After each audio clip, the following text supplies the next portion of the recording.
Okay, in this presentation, we're going to discuss MRP processing, Materials Resource Planning processing in the BlueSeer ERP application. This is specific to version 6.0.10, as you can see here in the menu bar. And before we get started, we're going to go ahead and create some items. We're going to simulate the bill of material, a bill of material structure of a parent with one component, and that component will have a quantity of 2. And then we're going to process MRP for that parent once we have demand for that parent item, a sales order essentially created for that item. So first, let's create the items that we'll need for our bill of material structure. So we'll go to Inventory, Item Menu, Item Maintenance, and then we'll create a parent item. We'll just call it Parent Item.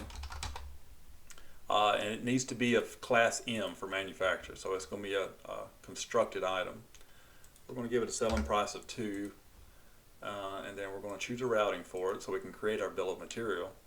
And then we're going to click these boxes so that we can actually do MRP and perhaps schedule and plan orders with it. But for now, this will be fine. You can leave the rest of the stuff blank. So click Add. And then we're going to create one for the component, and this is going to be just called Component Item. And it needs to be of type P. Purchase price, will just say $1, and you can click this as well for this component item, and then click Add. Okay, now we have 2 items in our item master. Let's go ahead and construct the bill of material. So Inventory, Item Menu, BOM, Menu, BOM Maintenance.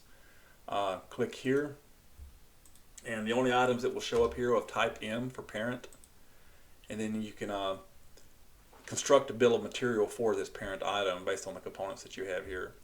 So currently there is no BOM found, so we're going to click this. We're going to just call it default BOM. And for the quantity of this component within this parent, we're going to say 2. So it takes 2 of this component item to construct this parent item. And just click Add here, and you'll see that now you have a bill of material that this component is 2 pieces of this component is consumed in this operation for this parent item. Okay, now we have a bill of material. So now we're going to look at a MRP menu, and there's 2 menus here under the MRP menu. MRP Regenerate, which is essentially the engine, and then MRP Browse, which allows you to see the visibility of the MRP.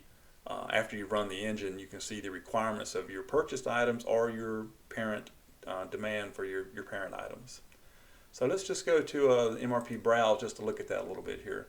The MRP Browse, if you just click, based on the default settings, you just click Search, it'll be whatever parent items you have, manufacturer type items you have in your item master. Right now we only have the 1 parent item. But you'll see there's no quantity on hand, and there's no demand essentially for this item yet. You can do the same for the type class P, which is your purchase raw components. You click search, and then you'll see here. But the difference between these is that this is any purchase orders associated with this purchase component, and you still have the demand based on how this is consumed in the parent item. So this is a reflection of the parent's demand, and this is a reflection of the purchase raw component, purchase orders for this raw component, and then the quantity on hand for this component. So if you click back on the class M, you'll see that this is changing back to plan. Yes. Also, if you want to see further visibility out, it does 1 week at a time. You can go to week 2 up to week 13. So with that said, let's create some demand real quick. Since we have no demand for our item, parent item, or our purchase component item, we're going to create an order real quick for the parent. So order maintenance, new, cash, test. And we're going to say the due date for this item is on the 26th. And then we're going to create a demand of 5 pieces. Insert. And click Add. Now, the other portion of the MRP engine is the Regenerate. And in this, you have to run MRP every time your demand changes. And people typically just run it in the evenings, or once a day in the evenings or in the early morning hours to process the demand and all the components of that demand. Now this item level, this has to be ran anytime you have new items in your item master. So you typically just run this once. If you've got 20 items in your item master, once you've got it set up, you just run it once and you never have to run this again. But anytime you have items, new items, or you've changed items in your item master, you need to run this. Okay, we just ran that. And then we're going to run MRP. And that basically just processes the demand that we have. So if we go back to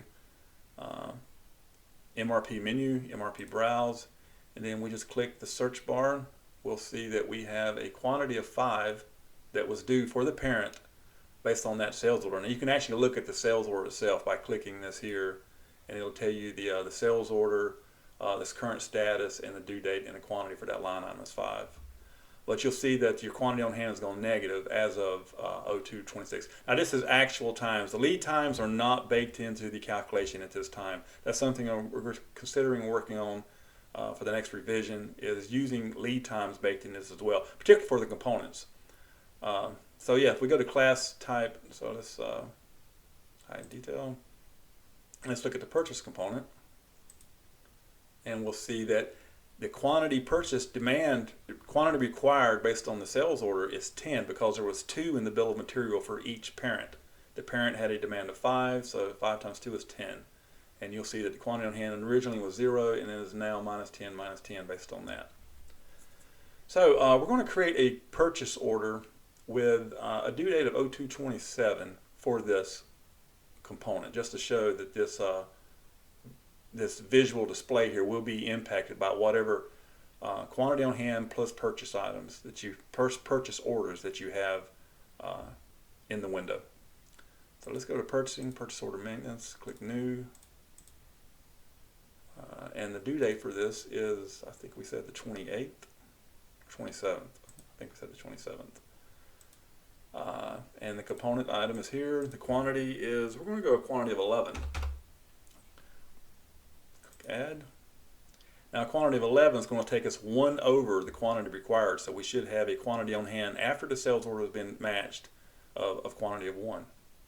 Come back here, click add, and then go back to MRP Browse. Click search, go to class P, click search, and this is our raw component. Yes, and you'll see that, so this purchase order, once we have this purchase order quantity in, it'll meet the demands for this sales order of a quantity of 10, and you'll have 1 left over in the quantity on hand. Okay, you can also click on these icons here, and it'll tell you current quantity on hand, the type of it, and the asset. And if you have any transactions to date for this item, it'll show up here as well. And I'll give you an example of that real quick. We're going to actually do a miscellaneous receipt of this raw component, not necessarily through a purchase order, but just a miscellaneous receipt, an inventory adjustment. We're going to choose that component item, and we're going to bring in a quantity of 4. Type receipts. We're receiving that in the inventory. Click commit, and then we'll come back over to the MRP menu and MRP Browse, and we'll look at that purchase component. Now you'll see that you currently have a quantity on hand 4, because we received through a miscellaneous inventory adjustment, we received that quantity of 4. And if you click on the items here, you'll see that you currently now have a quantity of 4, and this is the latest inventory transaction movement that we've had for this item. Okay, that essentially shows you the visibility that you have, and this, again, this is all actual. Inventory movements based on lead time and well, there's some of the other items, item menu, item browse. Let's click on this. Yeah, so lead time, safety stock, minimum order quantity, none of that this is basically informational only. This is not used in the calculation of the MRP quantity demand. That's something we're looking at doing here in the near future, though. So that's essentially the MRP engine, an example of actually creating an item with a bill of material and looking at the components after you've ran the MRP engine. If you have any suggestions or improvements for the MRP engine as far as this lead time, safety stock, or minimum order quantity, and how that could be used in the calculations, feel free to drop us a line, at bluesteer.com. That information is also available here at Help, About, and the contact information is provided here as well. Thank you.